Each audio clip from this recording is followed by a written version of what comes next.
अस्सलाम वालेकुम। ਅਸੀਂ ਬਚਪਨ ਤੋਂ ਇੱਕ ਤਾਨਾ ਸੁਣਦੇ ਆ ਰਹੇ ਹਾਂ ਕਿ ਪੰਜਾਬ ਦੇ ਦਰਿਆ ਜਿਹੜੇ ਨੇ ਉਹ ਪੰਜਾਬੀਆਂ ਵਿੱਚ ਹੈ। ਇਸ ਤਾਨੇ ਦਾ ਅਸੀਂ ਜਵਾਬ ਦਿੰਦੇ ਰਹੇ ਹਾਂ ਔਰ ਠੀਕ ਜਵਾਬ ਦਿੰਦੇ ਰਹੇ ਹਾਂ ਇੱਕ ਹੱਦ ਤੱਕ ਕਿ ਇਹ ਮੁਆਹਿਦਾ ਜਿਹੜਾ ਸੀ ਸਿੰਤਾਸ ਮੁਆਹਿਦਾ ਯਾਨੀ ਇੰਡਸ ਵਾਟਰ ਟਰੀਟੀ, ਇਹਦਾ ਸਿਗਨੇਟਰੀ ਜਿਹੜਾ ਸੀ ਉਹ ਅਯੂਬ ਖਾਨ ਸੀ ਔਰ ਉਹਦਾ ਉਸ ਮੁਆਹਿਦੇ ਨੂੰ ਡਰਾਫਟ ਕਰਨ ਵਾਲੇ ਭੁੱਟੋ ਸਾਹਿਬ ਸਨ, ਸ਼ਹੀਦ ਭੁੱਟੋ ਸਾਹਿਬ ਸਿੰਧ ਦੇ। ਸੋ ਇਹਦਾ ਆਮ ਪੰਜਾਬੀ ਨੂੰ ਤਾਨਾ ਦੇਣਾ ਇਸ ਤਰ੍ਹਾਂ ਦਰੁਸਤ ਨਹੀਂ ਸੀ, ਲੇਕਿਨ ਇਹਦੇ ਵਿੱਚ ਵੀ ਕੋਈ ਸ਼ੱਕ ਨਹੀਂ ਕਿ ਸਾਡੇ ਜਿਹੜੀ ਉਸ ਵਕਤ ਦੀ ਪੰਜਾਬੀ ਸਿਆਸੀ ਅਸ਼ਰਾਫੀਆ ਸੀ ਉਹਦੇ ਵੱਲੋਂ ਇਹਦੇ 'ਤੇ ਕੋਈ ਇਤਜਾਜ ਨਹੀਂ ਕੀਤਾ ਗਿਆ। ਆਮ ਪੰਜਾਬੀਆਂ ਵੱਲੋਂ ਇਹਦੇ 'ਤੇ ਕੋਈ ਮੁਜ਼ਾਹਰੇ ਨਹੀਂ ਕੀਤੇ ਗਏ ਕਿ ਸਾਡੇ ਦਰਿਆ ਕਿਉਂ ਵੇਚੇ ਜਾ ਰਹੇ ਨੇ, ਇਹ ਪੰਜਾਬ ਦੇ ਦਰਿਆ ਨੇ, ਇਹ ਕਿਉਂ ਇਹਨਾਂ ਦਾ ਸੌਦਾ ਗੈਰ ਪੰਜਾਬੀ ਕਰ ਰਹੇ ਨੇ। ਔਰ ਇਸ ਤਰ੍ਹਾਂ ਕਰਕੇ ਬਹਰਹਾਲ ਉਸ ਚੁੱਪ ਨੇ ਪੰਜਾਬ ਨੂੰ ਮੁਆਸ਼ੀ ਤੌਰ 'ਤੇ ਅਧੀਆ ਕਰ ਦਿੱਤਾ, ਯਾਨੀ ਜਿਹੜੀ ਪੰਜਾਬ ਦੀ ਮੁਆਸ਼ੀ ਤਾਕਤ ਸੀ, ਖੁਸ਼ਹਾਲੀ ਸੀ, ਉਹ ਅੱਧੀ ਰਹਿ ਗਈ। ਲੇਕਿਨ ਪੰਜਾਬ ਇੰਨਾ ਖੁਸ਼ਹਾਲ ਸੀ ਕਿ ਇਹਨਾਂ ਨੂੰ ਢੱਗਿਆਂ ਨੂੰ ਉਸ ਗੱਲ ਦੀ ਪਰਵਾਹ ਕੋਈ ਨਾ ਹੋਈ ਔਰ ਸਮਝ ਹੀ ਨਾ ਲੱਗੀ ਕਿ ਇਹਨਾਂ ਨਾਲ ਬੀਤ ਕੀ ਗਈ। ਅੱਛਾ, ਹੁਣ ਵੀ ਉਹੀ ਸਿਚੁਏਸ਼ਨ ਹੈ, ਕੱਲ੍ਹ ਅਤੇ ਅੱਜ ਕੁਛ ਨਹੀਂ ਬਦਲਿਆ। ਤੁਸੀਂ ਵੇਖੋ, ਕੱਲ੍ਹ ਪੰਜਾਬੀ ਸਿਆਸੀ ਸ਼ਰਾਫੀਆ ਚੁੱਪ ਰਹੀ, ਪੰਜਾਬ ਦੀ ਆਵਾਮ ਚੁੱਪ ਰਹੀ ਅਤੇ ਪੰਜਾਬ ਦੇ ਦੋ ਦਰਿਆ ਵੱਡੇ ਉਹ ਵੇਚ ਦਿੱਤੇ ਗਏ। ਇਸੇ ਤਰ੍ਹਾਂ ਅੱਜ ਵੀ ਪੰਜਾਬ ਦਾ ਜਿਹੜਾ ਹੈ ਸੂਬਾ, ਉਹਦੇ ਵਿੱਚ ਨਵਾਂ ਸੂਬਾ ਬਣਾਉਣ ਦਾ ਮਕਸਦ ਬੁਨਿਆਦੀ ਤੌਰ 'ਤੇ ਸਿੰਧ ਦੇ ਪਾਣੀ ਤੋਂ, ਦਰਿਆਏ ਸਿੰਧ ਦੇ ਪਾਣੀ ਤੋਂ ਪੰਜਾਬ ਨੂੰ ਮਹਿਰੂਮ ਕਰਨਾ ਹੈ।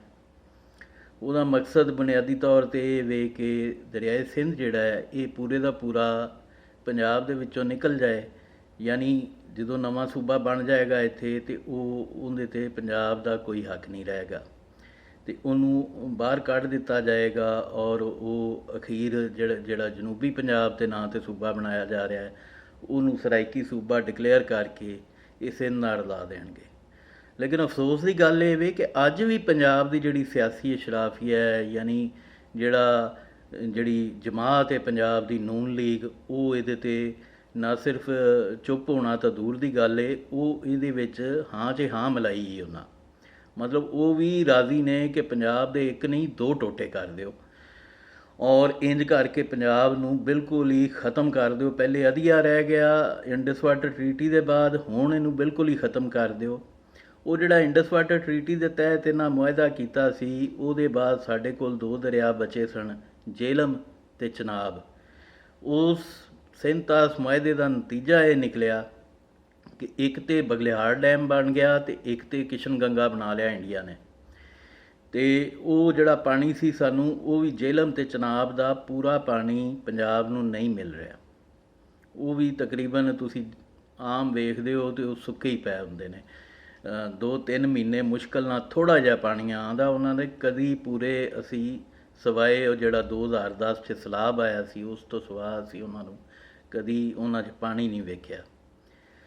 ਅੱਜ ਉਹੀ ਬੇਹਿੱਸੀਏ, ਉਹੀ ਅਸੀਂ ਨੂਨ ਲੀਗ ਨੂੰ, ਅਸੀਂ ਪੀਪਲਸ ਪਾਰਟੀ ਦੇ ਜਿਹੜੇ ਪੰਜਾਬ ਦੇ ਲੋਕ ਨੇ ਔਰ ਅਸੀਂ ਤਹਿਰੀਕ ਇਨਸਾਫ ਦੇ ਜਿਹੜੇ ਪੰਜਾਬ ਦੇ ਲੋਕ ਨੇ, ਜਿਹੜੇ ਪੰਜਾਬੀ ਨੇ, ਉਹਨਾਂ ਨੂੰ ਹੱਥ ਜੋੜ ਕੇ ਬੇਨਤੀ ਕਰਨੇ ਆ, ਕੋਈ ਗੈਰਤ ਕਰ ਲਓ, ਕੋਈ ਸ਼ਊਰ ਫੜ ਲਓ, ਕੁਛ ਸੋਚ ਕਰ ਲਓ, ਕੋਈ ਅਕਲ ਕਰ ਲਓ। ਇਹ ਤੁਹਾਡੀ ਆਵਾਮ ਜਿਹਦੇ ਤੁਸੀਂ ਵੋਟ ਲੈ ਕੇ MP MNA ਬਣਦੇ ਜੇ, ਉਹਦਾ ਮੁਆਸ਼ੀ ਕਤਲ ਬਰਾਏ ਰਾਸਤ ਹੋਣ ਜਾ ਰਿਹਾ ਹੈ ਔਰ ਤੁਹਾਡੀ ਕੋਈ ਆਵਾਜ਼ ਨਹੀਂ। ਪੂਰੀ ਦੀ ਪੂਰੀ ਅਸੈਂਬਲੀ 'ਚ, ਪੰਜਾਬ ਅਸੈਂਬਲੀ 'ਚ, ਕੌਮੀ ਅਸੈਂਬਲੀ 'ਚ ਇੱਕ ਪੰਜਾਬੀ ਨਹੀਂ ਉੱਠ ਕੇ ਬੋਲਦਾ ਕਿ ਜਦ ਸਿੰਧ ਦੇ ਵਿੱਚ ਨਵਾਂ ਸੂਬਾ ਨਹੀਂ ਬਣਦਾ ਜਾਂ KPK 'ਚ ਨਵਾਂ ਸੂਬਾ ਨਹੀਂ ਬਣਦਾ। KPK 'ਚ ਤੁਹਾਨੂੰ ਪਤਾ ਸ਼ੁਰੂ 'ਚ ਗੱਲ ਹੋਈ ਸੀ ਜਦੋਂ ਨਾਂ ਦੀ, ਅਤੇ ਉਦੋਂ ਉਹਨਾਂ ਆਖਿਆ ਸੀ ਪਸ਼ਤੂਨ ਹਜ਼ਾਰਾ ਸੂਬਾ ਇਹਦਾ ਨਾਂ ਰੱਖੋ। ਲੇਕਿਨ ਪਸ਼ਤੂਨਾ ANP ਵਗੈਰਾ ਨੇ ਉਹ ਗੱਲ ਮੁਤਾਲਬਾ ਨਹੀਂ ਸੀ ਤਸਲੀਮ ਕੀਤਾ, ਉਹ ਰੱਦ ਕਰਤਾ ਸੀ। ਅਤੇ ਇੱਥੇ ਜਿਹੜਾ ਹੈ ਇਹ ਨਵਾਂ ਸੂਬਾ ਬਣਾਉਣ ਫਿਰਦੇ ਨੇ, ਔਰ ਇਹ ਸਾਰੀ ਸਮਝ ਆਉਂਦੀ ਵੀ ਕਿ ਦਰਿਆਏ ਸਿੰਧ ਦੇ ਪਾਣੀ ਤੋਂ ਪੰਜਾਬ ਨੂੰ ਮਹਿਰੂਮ ਕਰਨ ਵਾਸਤੇ ਇਹ ਸਾਰੀ ਸਾਜ਼ਿਸ਼ ਚਲਾਈ ਜਾ ਰਹੀ ਹੈ।